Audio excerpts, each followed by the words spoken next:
تان باش هێمن عەبدوڵڵام لەگەڵ هاوکارانم ئەم مژارانەمان بۆ دیاسپۆرای ئەم شەو ئامادە کردووە.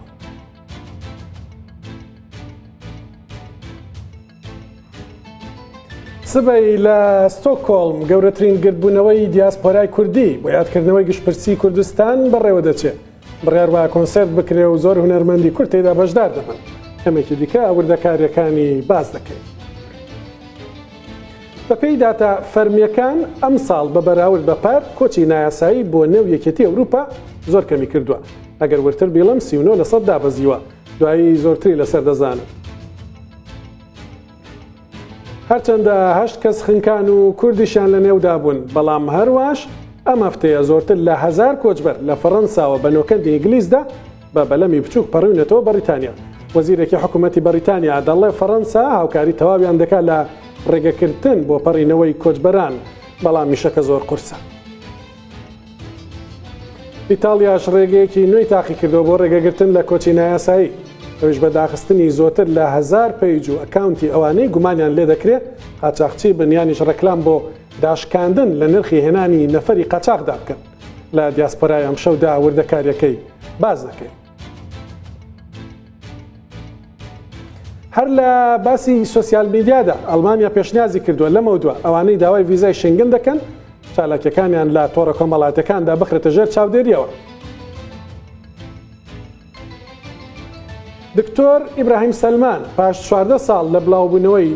دوایین ڕۆمانی ئەم ڕۆژانە ڕۆمانێکی نوێی بە ناوی ئۆزی بە زمانی هۆڵندی بڵاو کردەوە. ئەمشەو ئەو نووسەر و وەکتەر و شانۆکارە کوردستانی هۆڵندیا میوانی دیاسپۆرە. هەر ئەم شەو نووشین و هاوژینەکەی میوانی دیاسپۆران خانماکتەرێکی دیاسپۆرانشین کە نزیکەی 400,000 فۆلۆوەری لە تۆڕە کۆمەڵاتەکان هەیە و بە نواندنە سەرنج ڕاکێشەکانی خۆی و هاوژینەکەی بزان خستۆتە سەرلێوی 100 کەس. دوای ئەویش سێلێنا دەناسن بەهرەیەکی پڕ لە وزەی گەنج بە دەنگە خۆشەکەی سەرنجی زۆرانی بۆ لای خۆی ڕاکێشە.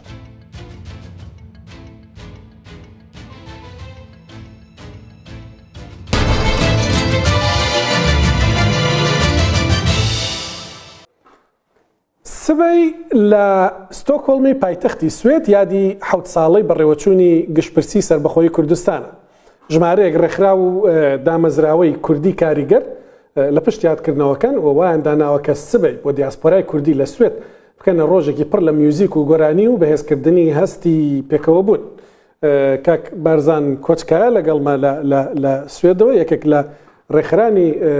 یادکردنەوەکەی سبەی. کاک بەرزان ئەگەر تۆ بکاری بێژی ئەمە کە ئاجەندایەوە یا سبێ وێ چ بە وێ چ ببە لە ستۆکۆڵمێ؟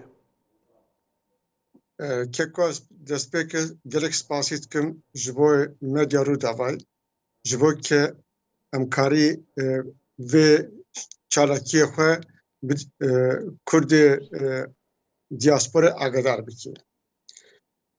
Keko li ser destpêkê ez karim ev ya bêjim hêjem neketine oka programa xwe li ser navê Federasyona Komelê Kurdistanê Swêd di ser navê navenda Ravenda Kurdistan li Swêd û navê hevkarî Hêzê Siyasî Kurdî û Kurdistanê li Swêd em referanduma serxwebûna Kurdistanê Serok Mesûd Barzanî û hemû gelê Kurdistan pîroz dikin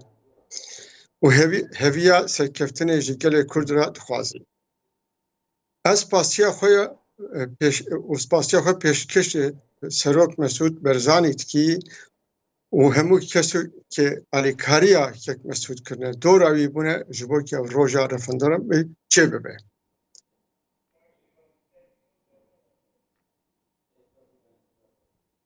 بەڵێ پرسیارە من ئەو بوو سبەی وێ چێ ببە هون چ دەکەن پرۆگرامەوە چییە؟ Divê rojê de alîkarî kine û Kurdistanê parastine. Em hemû peşmergekê şehîd ketine rih xwedanê canê xwedanê ji bo axa Kurdistanê em gerek wan ji birî nekî û em spasdarê wan in. Birêz Mesûd Barzanî heviya serxwebûnê da Kurdan. Hêvî dame dilê me germ kir û bi hezkirina welat dil û canê me da hurt kir. Teviya Kurdê başûr نێزیگە سەدی 93 گوتن سەرخۆبوونا کوردستانی هەرێ دەبێ ئەو ڕۆژ گەرە بە ڕۆژێکی نەتەوی ئەو کوردی کە مەی ئەم دیاسپۆرێ دانە ئەم پڕ کەیف خۆش بووین گاوەکێت مەسعود vê biryarê da. Ev çalakiya me yekî em spê çêdikî çend dengbêjê me ezîz henin. Ev çalakî neş bi Kurdan e. Dostê Kurd, evê ki dilsozê Kurdin, her kes karê beşdar bibe. Mêvanê me arman ceviya vê çalakî em dixwazî nesilê tazê Kurdê diasporayê di dil û rihê wan da netewî kurt bibe. Rewşê tu zanî de Ewropayê da Kurdê me em bêjî nesilê taze dûrê netewî têketiye. Em dezgeh sivîl em çawan karî wan Kurdan, Kurdê diasporê bînî ber hev û di binê ala rengîn de em wan tobikî û netewîtî bidî hez kirin.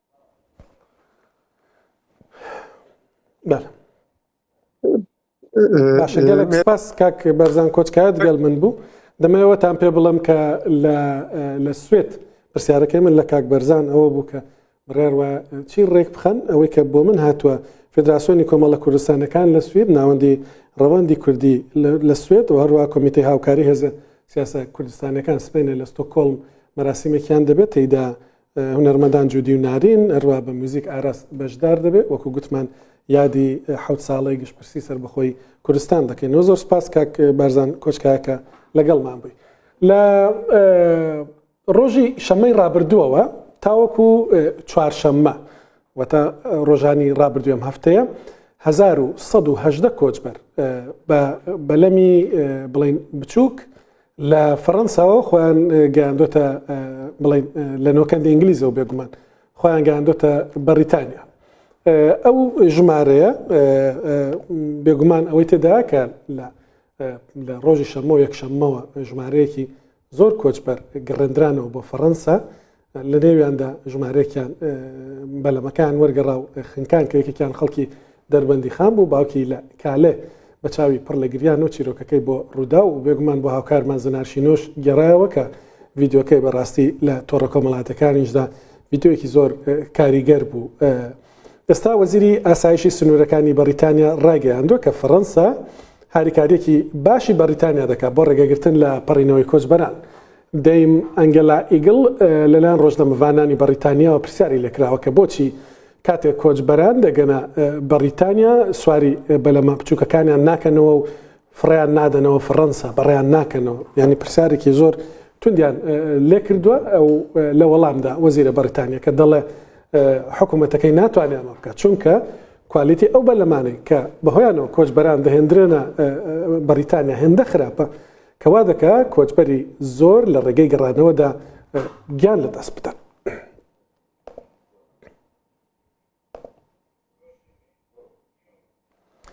ئەمە لە بەریتانیا بوو لەمبەری ئاو و لە سنوورەکانی یەکێتی ئەوروپا دۆخەکە بە جۆرێکی دیکەیە. پۆلیسی پاراستنی سنوورەکانی یەکێتی ئەوروپا کە بە فرۆنتێکس ناسراوە ڕایگەیاندووە کە لە ماوەی 8 مانگی ئەم ساڵدا 139847 کۆچبەر بە شێوەی نایاسایی هاتوونەتە نێو یەکێتی ئەوروپا. ئەمە دەکاتە 39% کەمتر بە بەراورد بە ساڵی ڕابردوو. بەتایبەتیش لە ڕێگەی وڵاتانی بالکانەوە کەمترین کۆچبەر بە بەراورد بە پار هاتوونەتە نێو یەکێتی ئەوروپا و ڕێژەکە 77% دابەزیوە. چونکە بۆسنیایەکە کە لە وڵاتانێکە کۆچبەران ڕووی تێدەکەن ڕاگەیاندووە کە ئەم ساڵ زۆرتر لە 1000 کەسی لە نێو بۆسنیا بە تۆمەتی قاچاقچێتیکردن یا هێنانی کۆچبەرانی نایاسایی دەستگیر کردووە. لەگەڵ ئەوەشدا فرۆنتێکس هۆشداری داوە کە لە ڕێگەی یۆنانەوە قاچاقچەکان شێوازێکی نوێیان دۆزیۆتە بۆ هێنانی کۆچبەران و سوود لە بەلەمی خێرایە سپید بۆت دەبینن بۆیش لە سنووری یۆنانەوە هاتنی کۆچبەران هیچ کەمی نەکردووە.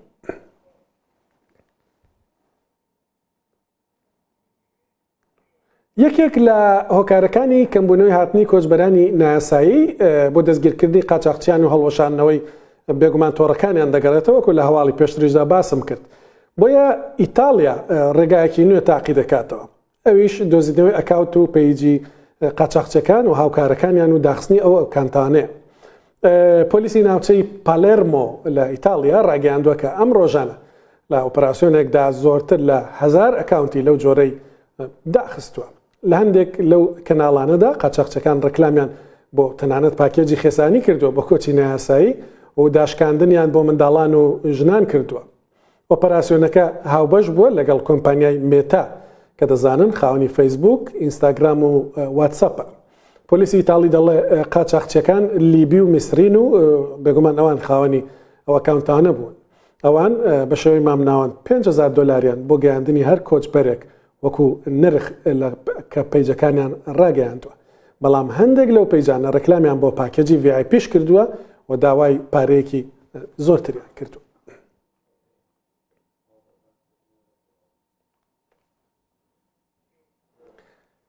ئەوانەی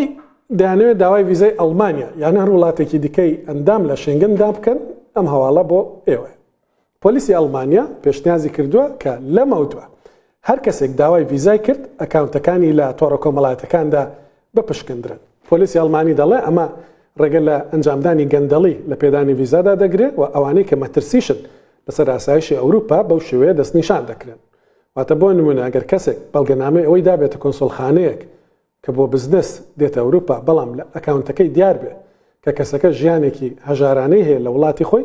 دەردەکەوێت کە بەڵگەنامەکانی ساختە کراون یان کەسێک پۆستی بۆ نمونە توندی بۆ هاندانی تونند و تیژی کردبێ و بیری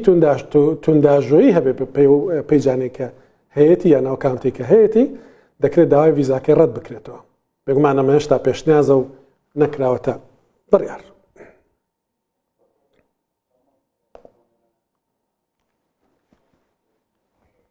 دەچینە هۆڵەندا. دکتۆر ئیبراهیم سەلمان لە ساڵانی هەشتاوە لەسەر ستەیجی شانۆکان لەسەر شاشەکانی شاشەی تەلەڤیزیۆنەکانی هۆڵەندا هەروە بە ڕۆمانەکانیشی لەسەر ڕەفەی کتێبخانەکانی ئەو وڵاتە میشە هەبووە لە نێو ڕۆژنامەکانیشدا بە بەردەوامی وتاری نووسیوە. 14 ساڵ بوو ئەو نووسەر و ئەکتەر و کەسایەتیە فەرهەنگیە کوردستانی و هۆڵەندیە هیچ ڕۆمانێکی نوێی بڵاو نەکردبووە بەڵام ئەم ڕۆژانە ڕۆمانی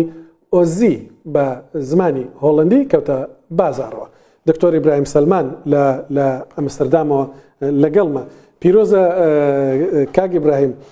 دوای 14 ساڵ بە ڕۆمانی ئۆزی گەڕایتەوە. 14 ساڵی پێچوو تاوەکو ئۆزی هاتە بازار یا ڕۆمانی تازە کەوتە نێو کتێبخانەکان. بۆچی ئەوەندەی پێچوو؟ بۆچی 14 ساڵ چاوەڕوانی؟ تەڕاستی دوێت ئێواری باش. من پشتی 2010 من ڕۆمانە چارێ خلاص کرد بوو. ڕاستی مگوتی ئەیدی بەسە من هەممی تشتێت نوێسین ئەو تشتێ مگوتی سەر کوردستانێ من ڕۆمانێت نوێسین سەر کوردستانێ من هۆزانێت نوێسین من هەشت پەرتوک حتا هینگێ من بەڵاوەکر بوون دوژی کوردی بەری ئەس بێمە هۆڵەندا مگوتی بەسە مە بڕیاردا بوو ئێدی ئەس نەنوێسم چونکو من پڕاستی دویا هەندێک پروگرامە چێکیامی تەلەڤیزیۆنێ چێکردن کوردستانێ و هەروەسا من ساڵێ دیماهیکێژی بوو نشکارێ من و ئەس وەکی دەرهینەر و وەکی کۆچی دەرهینەرێت وەزارەتە بەڕەوانیە حتا ساڵە 2018 مکار کرد وەکی فۆڵ تایم ئەس پیچێکێژی پڕاستی هەما وەستیا بووم چونکو من هەزت کرد یا بووکێ بموێسی بجێش بەرێت بەس بەجا پشتی ئوزی سایەمە ئەمرێ خودەی کردی من هەزرا خۆ گۆڕی. بەڵێ ئەمە دووەمین سێمی ئۆتۆبیۆگرافیە کە دەینووسی. من لە نێو ئەدەبیاتی خۆماندا نێو ئەدەبیاتی کوردی تقریبا شتیوام پێشچاو نەکەوتوە. خەڵک یا بیرەوەریەکانی دەگێڕێتەوە یا ینی ڕۆمانێک دەنووسێت کە وەکو دەڵە فیکشنە.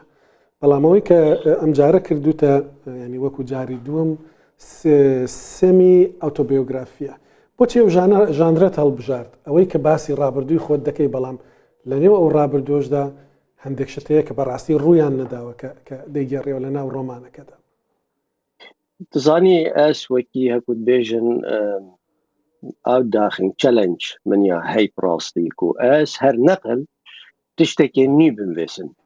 و هەروەسا فۆرمێکی نی بموێسم رومانا ایک چونکو سیمی اوتوبیوگرافی بو رومانا دیماهی که جی اوانها اوزی ام بینین اوجی سیمی اوتوبیوگرافیه مبشوه تو یه نویسی نکوشینا اس بوچی من وصا نویسیه چونکو گلک تشت بیرهاتنت درستن جیانا کردستانه کانه چه بسیاری مهاتیه هکه از بدي فورم از بنفسم من هو كره بو من نخوشه يعني چونكو هندك نخوشي ديما هيك وكي كابي ساده بو مچت چونكو از جلجي چونكو او تشتي اس نفسم اش دلت نفسم او تشتي من باوري به نبيتن اسنا نفسم بجاش بر هنده او فورما من بكارينا وكي alter ego من پێش بەرنامەش بۆم باس کردی بله نزیکەی حەوت لاپەڕێم لێ خوێندێتەوە وەکو دەڵێ بەشەکانی سەرەتای و بۆشم باس کردی بەڕاستی لەوەندەی کە خوێندومەتەوە زۆر شوێن هەبووە کە بەڕاستی دیمەنی زۆر دڵتەزێنی تێدا هەبووە شوێن هەبووە زۆر پێی پێکەنیوەم زۆر ینی گاڵتەکردنی کوردیم ناسیوەتەوە بەڵام ستایلی گاڵتەکردنی هۆڵندیشم ناسیوەتەوە ئەوی پێڵەن هومۆری هۆڵندی ئۆزی باسی گیان لە دەستدانی سەگێک دەکا لی ماڵی بڵین پاڵەوانی داستانەکە کە لە نێو ماڵەکەدا هەرایەکی گەورە دروست دەکا کاتێک دەبێت بینێژن بەڵام لەو نێوانەدا تۆ ئەو کەسێک کە چیرۆکەکە دەگێڕێتەوە باسی ڕابردووی خۆشی دەکا کە لە کوردستان لە بەغدا تەنانەت لە هۆڵنداش دوای چی بەسەر هاتووە کاک ئیبراهیم چەندی پێچووتاوەکو ئەم ڕۆمانت توانی بنووسی 14 ساڵی پێ نەچوو حتمما رومان اوزی روژا 11 هفتی 2022 امری خودی که شش هیوا من خفتك وجلك ومازن هبو يعني اوزي وكي كريما بو يعني عيال مش مال دركت بو اميا كس نرجي وجا ازو ديكو هفرستي ام المال اوزي بو كريما يعني بو هافال ما 12 ساله الدف ما بو وجا ما يعني وكي ايش خو حسب كده وجا هيك ايش مال بمريتن كو فراغك وجلك ومازن تيليتن يعني براستي از جلك عاجز بوم بس بشتي شش هيفا من دست بكر قلتي لازم از يعني شخوفكم وافي جيراني سر ملت خوراكم يعني وكي تشوا او خمت باب منو مناوي ايدي ميكريا فيلم هر واسا افا تشيروكا اوزيجي چونکو اوزی نبس كنت بيجن صايق بو جلك انك ما بيجن جامعه او صاي بيس ان مهم نابي صاي المجتمع مدى جلك يكريته ل راستي وفادار وكي اوزي جلك يعني اكشوات اشتا همي تشتت خو بيكو براويت بيكو تشتكي بيجيتن همي ارمان جت خو الجهاندن هيك زاد بيابا هيك تشوفاش درفه هيك يعني هر تشتكي فيابا اش ما ورد جرد بيكو اخر نكي بيشت اما بس بري خده يعني براستي من هند جلك جرا هزرا دي خبات غانديت كده هندستاني شو يعني بشر وبهيفا ويفا ارمانجت ولاتي خوب كارينا يعني طبيعي رنجه جلك بقى هزر كان يا بتشي مقارنه نيا جانا بس از بينم وزي تشتكي جلك روحه او جي روحه يجي خدي روح يا داي هيك ما باوري بهبيتن بجاش برهندي از بينم وزي فراغكم مظن هيلا جيانا مدى براستي ولازم تجي كرباب في روماني بجا من وزي استغلال كرا كنت بيجن وكي خطة تشيروكي كو كترش 100 سالة جي تاريخ كردستاني یا بابو باپیرت من و یا بابو باپیرت خزانا من چوا او چپ سری هاتینه و چوا من چپ سری ما هاتینه و حتی ام گهشتینه ایک و پشتی هنگه جل هولندا نزیکی سیح 40 ساله يعني 40 تشتك ساله يعني من افتشتت هنه همية تيك هالكرين الرومانه كده و چونكو اسحش خلقيت كم از حس كم خلق چیروکت مبزانیتن وکی مجاره که جی گود بوده هکو مفیلم خوچه کری باب من عمره من 8 سال بو هکو گوتی کره من بنویسه چیروکت ما بگهین خلقی بجا او بو او چی اگدانا سر ملت من وگا وجی اوجی ایک شوان آرمان جای اوید باب مش مدویا بجا من یا دانا یسد اویدی من اوزی چه کرد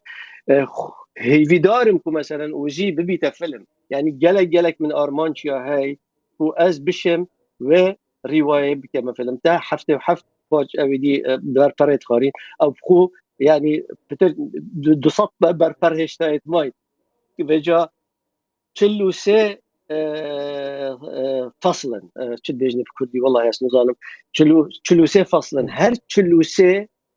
هر فصلك جيروكا تايبتيه يعني كنت شيء بدايه ونهايه يعني لأو هر چلوسه فصل و چیروک همی ایکد گهینن نبس اوزی پیگوتنینیتن لی چیروکت دی یکو اکو مگوتی پتش 100 ساله یا تاریخ کردستانه یا تاریخ دو فامیلیت کردستانه و دگهنه ایک و هکو بیجن پیگو گلک تشتی دیجید بینن بجا از خو يعني تبقى قلت جالك جارد تزينه وهر واسا كنيا مروفي جالك تد من باوريا بهندي هاي كتو تشيروك اخو هنديا نخوش بيتن بكنيب جهينين عالم يعني دبتر تقبلك بلا استشتكي في المبيرا هوا يعني جالك جارا خلق شيتا تازيا لهند جارا هند تشتل تازيا تنا قلت لكم هميت عاجزن بس جدل مجبور بن خلق كذا كني يعني نكو او كنياوا بخوشك مري نخير ل هند تشتت هين يتبيك وجريداينه كني وجري جيان ومرن هميت بيك وجريداينه فرمو باش كاك ابراهيم پیش برنامه قسمان کرد يعني همیشه لنوسینه کان دا وکو گوتم بە هۆڵەندی کوردستان حزوری هەیە لە هەشتاکاندا کە باسی کوردستانت دەکرد لە میدیای هۆڵەندی لەسەر شانۆی هۆڵەندی ستیج کەم کەس دەیزانی کوردستان چییە و هەمیشە بیرت هێناونەتەوە بە نووسینەکانت ئەنی وەکو ئێستا نەبوو کاتی خۆی بەڵام هەستم نەکرد زۆر ئومێدەواری بە ئایندەی کوردستان وەختێک تۆ ئومێدت دەدا بە زۆر کەس لە هۆڵەندا لە زۆر شوێنی دیکە دەبێت بۆ کوردستان بە ئومێد بین بەس ئەو ئومێدەم نەبینی هۆی ئەمە چییە؟ تزانی هکه مروی فیلم چه کرن و فیلم مروی الکردستان نهاد نبالا کرن هکه سانسور داناشد هکه مروی همیتش دل کرد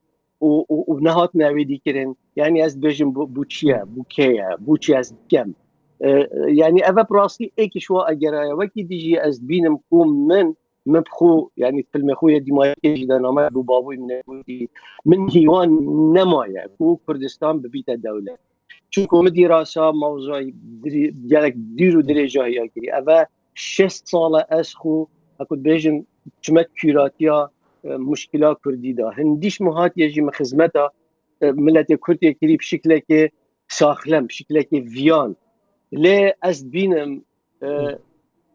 هكو أتشما كردستاني يعني أو فيانا أزدم خلقي أسنابينم كو خلق حسكتن أو تنمنسته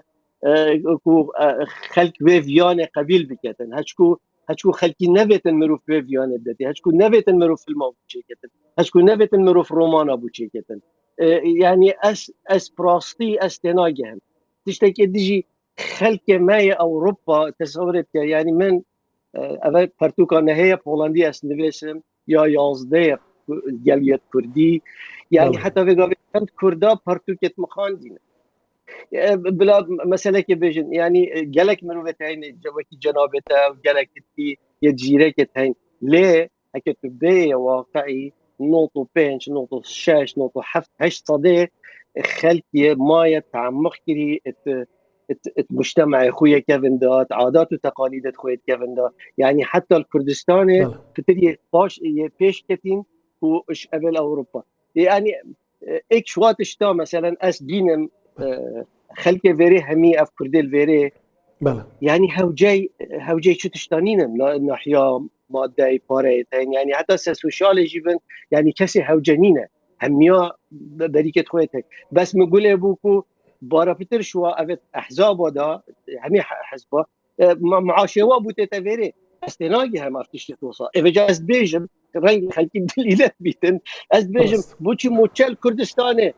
هر پیشش هيبا حتى دنه اوليفيا بغداد و ابدي ورزالت و سر شوريه بو بغداد بك اما وابار دنه خلقي قبل اوروبا وامريكا واستراليا ونظام شيء اما وابار دنه كردستان قالك بيجم تشتره چكو اول وری هم جنای کرد اول لازم افمرو ول وری لازم افکار بدن و کردستان آواگه يدارم زور باشا كاك ابراهيم سلمان دكتور ابراهيم سلمان يدارم بيركن يعني ببينين اشتاق ببيني كمدوار بيو جاركي ديكا باسي اوزيمان كرت الرومان النويكات بيم خوشواني لهولندان بكرن بيخوينوا الرومانيكا من براستي بەهۆی سەرقاڵیەوە نەمتوانیت جارێ هەرەوەندەم لێ خوێندێتەوە بەڵام دامنا ئەم ویکێندە تەواوی بکەم 100% بیخوێنمەوە خۆزگە خەڵکیشە بووە کە بتوانن کارە جوانەکانی دکتۆر ئیبراهیم سەلمان بکەن بە کوردی خەڵک لە کوردستانیش بیان خوێنێتەوە زۆر سپاس کە لە ئەمستەردامەوە لەگەڵمان بوویت ناوبڕێک وەردەگرم دوای ناوبڕ بێگومان دیاسپۆرا هێشتا زۆر چیرۆکی ماوە تێدا بگرێتێتەوە دوو کەسن خانمێک و پیاوێک هاوژینن بێگومان نوشین و ئەنەس بە زمانەکانی کوردی و عەرەبی لە تۆڕە کۆمەڵایەتیەکاندا ڤیدیۆ دروست دەکەن ڤیدیۆکانیان بۆ خۆنمایشکردن نین بۆ ڕۆڵگێڕانن بە شێوازێکی کۆمێدی بۆ گەیاندنی پەیامێکی کۆمەڵایەتی سەرنجی زۆریان لەسرە لە ئەڵمانیا دەژین بەڵام لە سەر تاسەری دنیا هەواداریان پەیدا بووە نزیکەی 400,000 کەس فۆلۆوی کردوون پێم خۆشە شتێکی کورتیان لەسەر ببینن دوایی وەکو گوتم نوشین حوسێن و ئەنەس سەبع لێل لێرە لە ستۆدیۆ میوانمان دەبن الو الو الو دینۆ سمبێرە شۆ بشرینۆ الو الو الو دینۆ سمبێرە شۆ بشرینۆ ناوی منۆشینە ئەس خەلکی ڕۆژئاوا ji bajarê Hesekê ev bû hey salê min li Almanya me ez dixwazim pêş wekim ez çawa li Almanya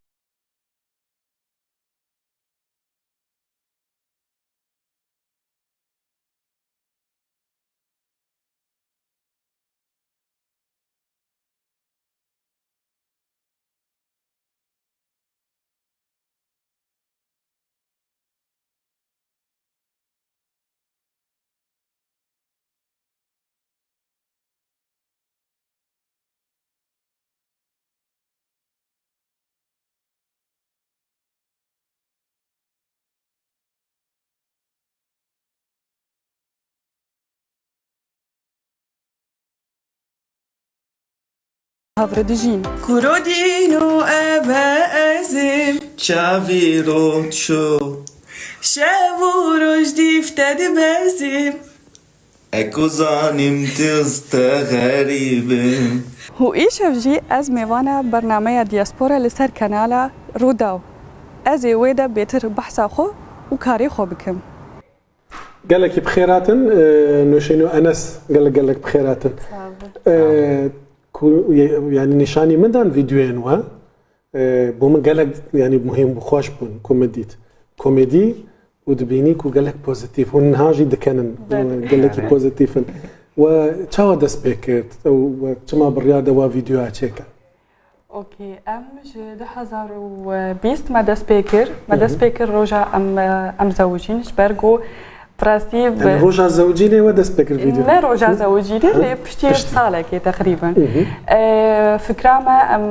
ام ري خلكي بدن تشاوا دنا توي بهفر دجين تشاوا دنا توي بهفر كاربن قالك شتي مازن بكن وقت باش بيل انه وك مروسر السوشيال ميديا اكتيف واسخازم ري بدم خلكي جو تشاوا كاري بالماني جي بعربي بيجي خمس لا استخازم بس بيش خلكيكم انه حتى لو يكي شبيبي نتويا خو بكيت كاري كرد بمينه يعني قالك خلك دترسن انه والله قالك كاتشك هنا شبيبي كردا دكن بس نكارن بيجن جبر ترسا مجتمع جمان هي إما ما أفتش تخص بيش خلكي بكم إنه يك كرد من حتى لو نتويك دنجي أني راسته بلي فكرة يا كيبو أنس يا تبو أنجي يا نوشين براستي أنس بو بيتي عفوي هات بلي فيجا دزانم كردياتا باشا چونكي مديتي دنا فيديو ادجي لي يعني بلان بيجن تو نكردي ميوانه ميسر تشاوا سرسرا وتشتكو تانت نكاري بكردي بيجي بعربي بيجي خمناك عم ترجمه مباشر اذكر دخينم جي نوشينه جي بافي نوشينه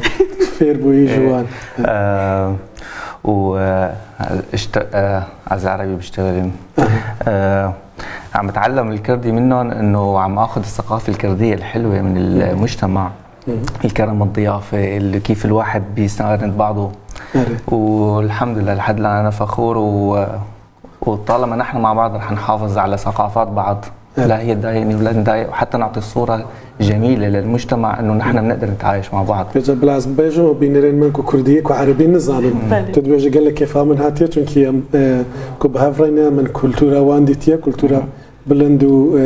باش هفال من دبيجن مترجم جي امادينها لكنترول ببرسيارندن لي تدويجي مديد قال لك كولتورا كي جوانا استخوازم جي فير ببمو ام بهافرا باش بجين. فيديو يكمين نوشين كو دانك فدعكو قال لك مازن بو توقعنا تكرو صار مازن بكي جامبو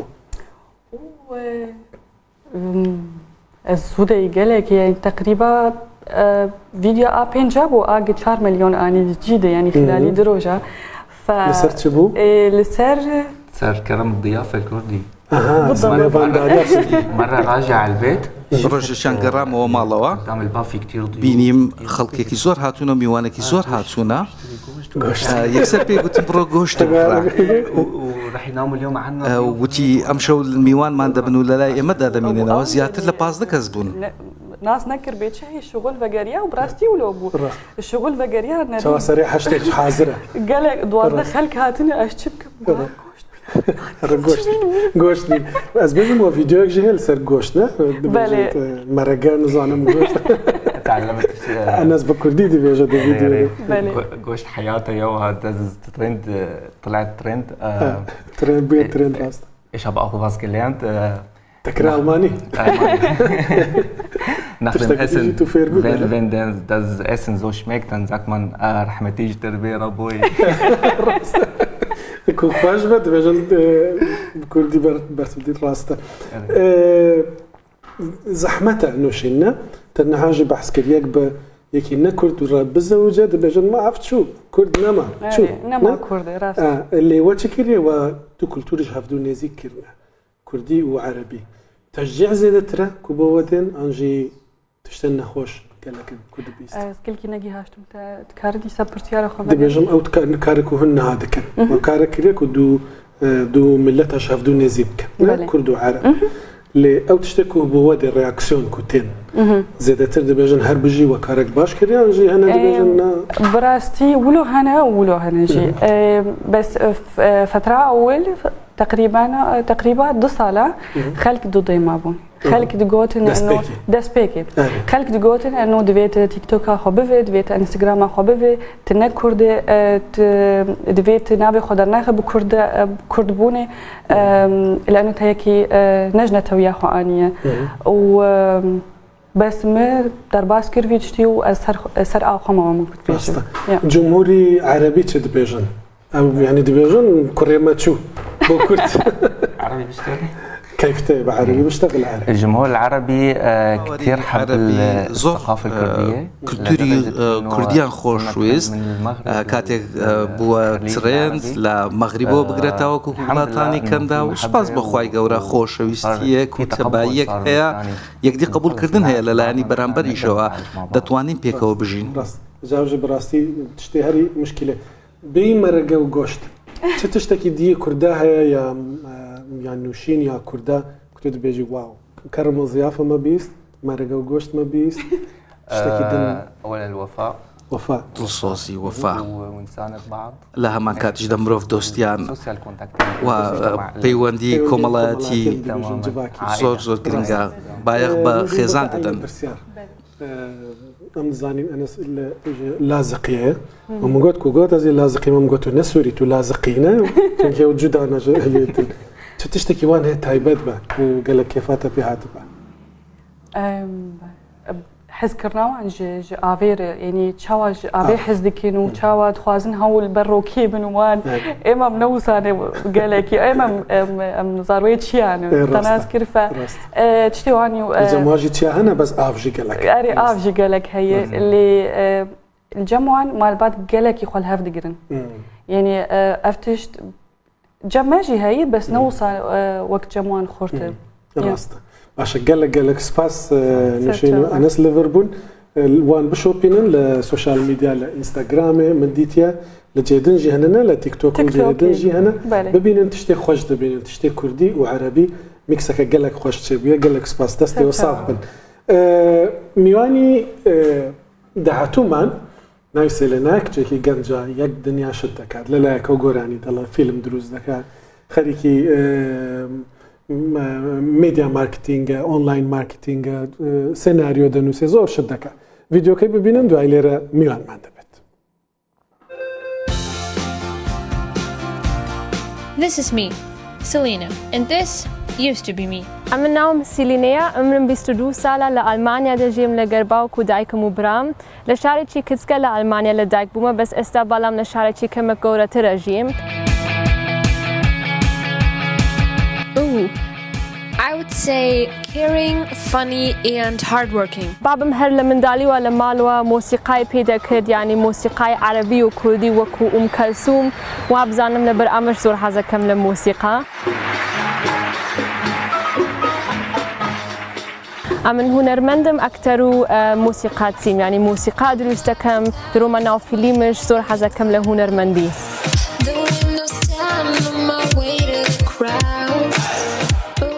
أول ليرة عمرم 5 سال بو زيتشي بلتم لبرا يعني ليرش هر ديارة أمن زور حزم لرقص بو وزور لهنرمندي. إيه هلا من دالي وكتوما مكتب يعني صفيك بوم أمن زور بيم خوش بو كدمتواني بتسمى كورسي أكتر يعني بتسمى كورسي موسيقاش وكو كواي بيدرين إيه ثياتر. اسمع أول ليرة ديارة هركة من دال بنزور حزم كرد لموديليش ثم فوتوغرافي أول زور مهم بود سون كلام من دالي وكفير بي زور مهمة كجورة دبي باشترش يعني دستم بيكرد بموسيقى موسيقاش من دروس تكرد حتى استدوم قرانيم هي يكما كان ناوي out of town دو ما كش ناوي كسنتلا قرانيا كان خوم دروس تكم خوم قرانية ريم تكست أنوسم يعني حمولهم خومة وزور حزا كم لو إيشا.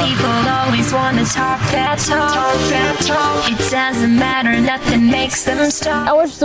زور بيزوانا تونك أول زلشي كرديم لبرا حزا كم يعني كولتوري خوما نشهر حمودمي لناو إما بميني لما لو هر حمودمي بكردي قصة ما نكرد لبر أول زور مهمة للام.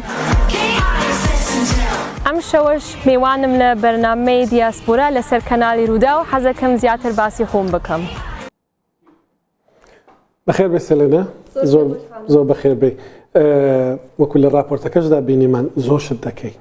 قراني دلي سيناريو دنوسي كاري دي كدكي اونلاين وانا خويندو تزانكو توا كردوا راستا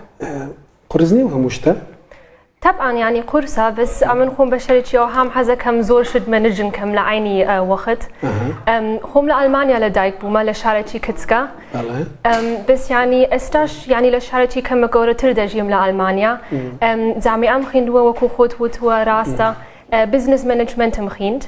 لجامعة لبريطانيا وا ثم هر زور حزم لماركتينغا بزورش حزم لفيلما يعني هر كرياتيف بم بإنجليزي ديرين يعني زور تيكالا راستا قرانيا كانت ستايليان شيا بوتشي أو تهل بجاردوا راستا بخوت ده نسيوني قرانيا كان راستا هموي خوم نوسي يعني خوم هل من دالي وحزم لتمثيلا قراني وتنا بتعبت همو دمي جملة قراني أمريكي رام دقرت أمريكي أمريكي يعني زور حزم لهوليوود فيلمي أمريكي فيلمي أكشن كوميدي يعني هرتبي قرانيا كان أمن هرلا يعني لسافي نوبم لمكتب حزم ذكر بتمثل يعني بروماناو استوديو قراني دروس كم أوش طبعا بزماني إنجليزي حموي بس يعني كأمر بوش 16 سال كلما كتبهم هردسم فيك قراني خم بنوسم يعني لما كتبهم بعد دار باوزم هبو يعني بإنجليزي درين I had a break during my breaks yes يكم قراني من ناوي out of town لساري 2023 publish مكرد لسر يوتيوب لسر سوشيال ميديا كانشم هم نوسي جانرا يعني بيدرين بابل جام بوب بإنجليزي بكردي وابزانم أو كلمة نية تونك بوبا نوعي كي بوبا بوبا راستا يا طبعا أمنش كجانرا ترجمة نحكي خوي وايا بابل جام بوبا وكو خوتت وتوا بس out of town يعني زور وكو بيدرين summer song يعني زور يعني وكو اموي عالم ببينك دتواني جود لي بيلنا السيارة اللي داخري لدروي يعني حفلة دكي لقر عالم دلت خوش بي هذا كم بشر كجولم دم بينران بلام أما يك كلام نموناني كده زوك السير بكان ليرة لدايك بوي وايا بو كردية شو أنا خيراش قصدك خلق دزانك ها لكردستان جورنا بوي وايا بلام رز بو دايك كوية كت باوك كركو كيكت مكسيكي زور جوان دست خوش سلنا لدروس بوا لتنيش أو جيجا لجوراني زور خريكي مسألة هني سكرين رايتينج ونيا نسيني سيناريو فيلم أو شتانا فيلمك شد دروس كردو ونيا فيلمك خد كتابي فيلم منوسي أوش لسالي كتابك لسالي 2022 سياسات صفحة بس يعني أوش دي سان عيني بإنجليزية تونك أو فيلمش ناردم بو هوليوود بو فيلم ستوديو خوم يعني لألمانيا لدايك بما وكو خوموتم عمرن بود سار كونتراكتم هبو لقر ايجنسي زور يعني مشهورة لألمانيا تونك خوم زور حاسا كان بتسمناو فيلم بس خوشم حازم ليا كتاب بنوسم كتاب منوسي ناردم بو هوليوود بو ستوديو